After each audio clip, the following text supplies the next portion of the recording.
Thanks for tuning in to Scholar Strike. I'm Rebecca Wingo, the Director of Public History and a history professor at the University of Cincinnati. I'm speaking with you from Miami, Osage, and Shawnee homelands. And today we're going to talk about the racist history of highways. Highways are so fundamental to our daily lives that we forget that they haven't always been there. In the vast majority of American cities, highways were once communities of color. The Treme in New Orleans, the 15th Ward in Syracuse, August Wilson's Hill District in Pittsburgh, Baltimore's famous and infuriating and insulting Highway to Nowhere, I-65 in Indianapolis, Oakland, Charlotte, Detroit, Milwaukee, Miami, Philly, Rondo in St. Paul. I could tell you now about how the history of highways is wrapped up in racism and redlining, or about how the Federal Housing Administration engineered the system to benefit the white working class and excluded Black citizens. I could tell you this big, sweeping national narrative about urban renewal. But I'm just going to tell you a little bit about the Rondo neighborhood in St. Paul. See, Rondo's history is the history of our present.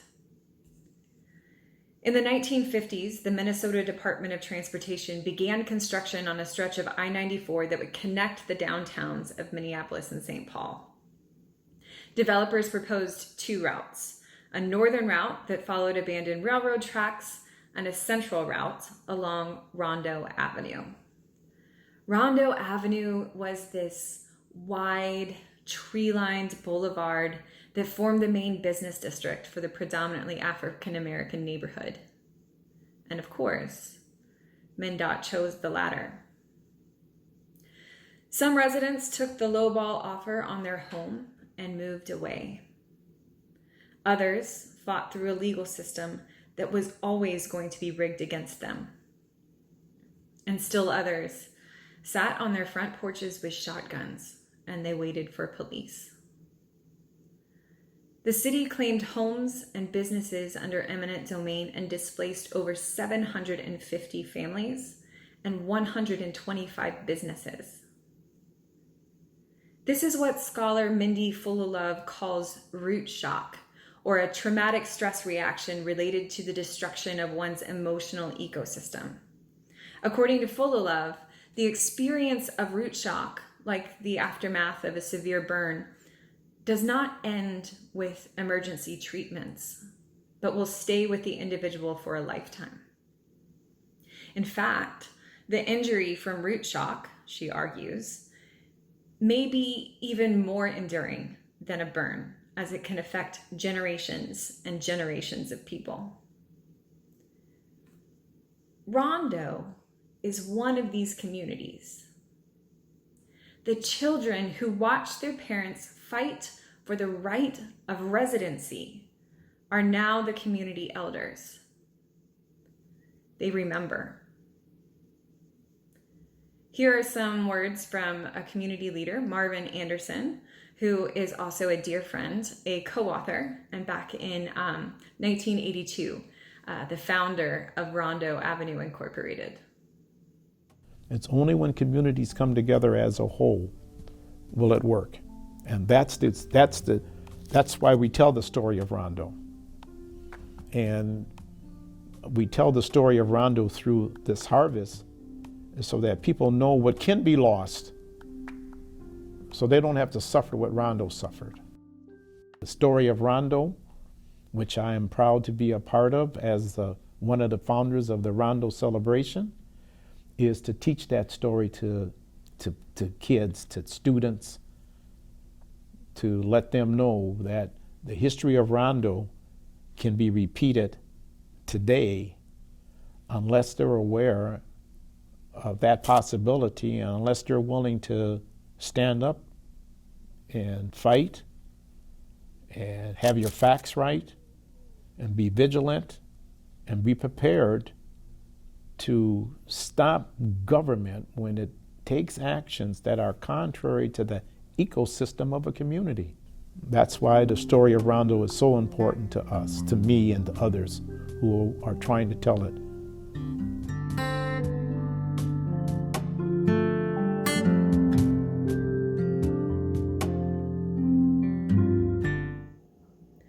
Rondo's motto and rallying cry is "Remember Rondo."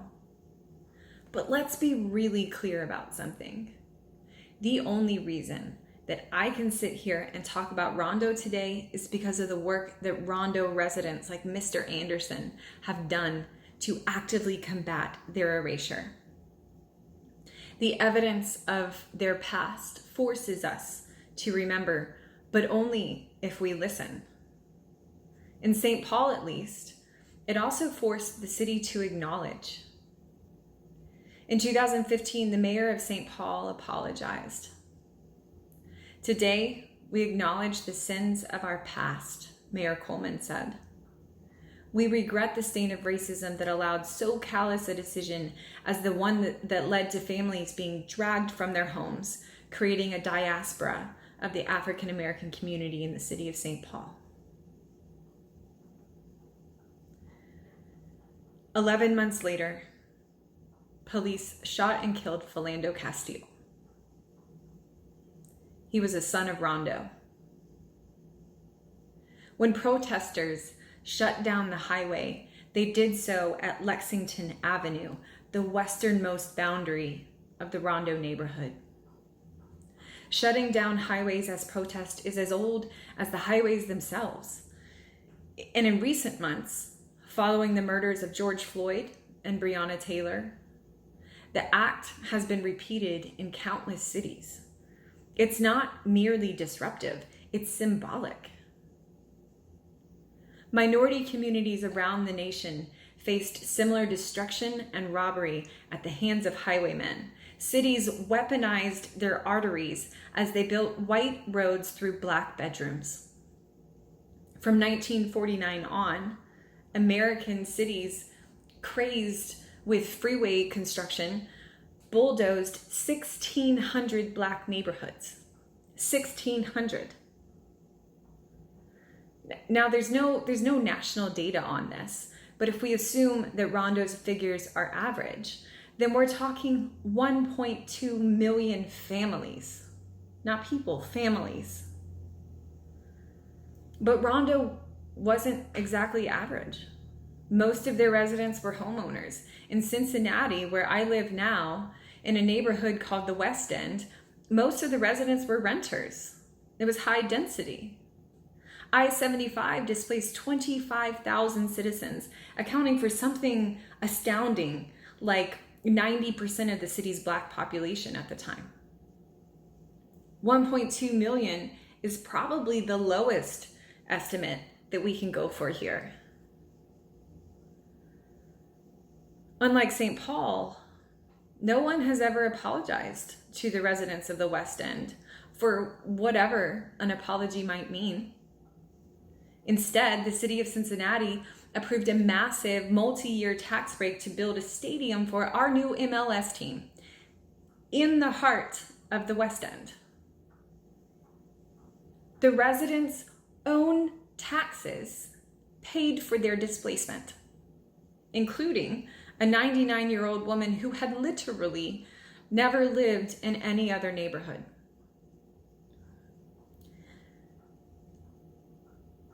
History does not have to repeat itself. That is a choice that we make over and over and over. Thank you for your time, and I encourage you to go look up the history of your highways.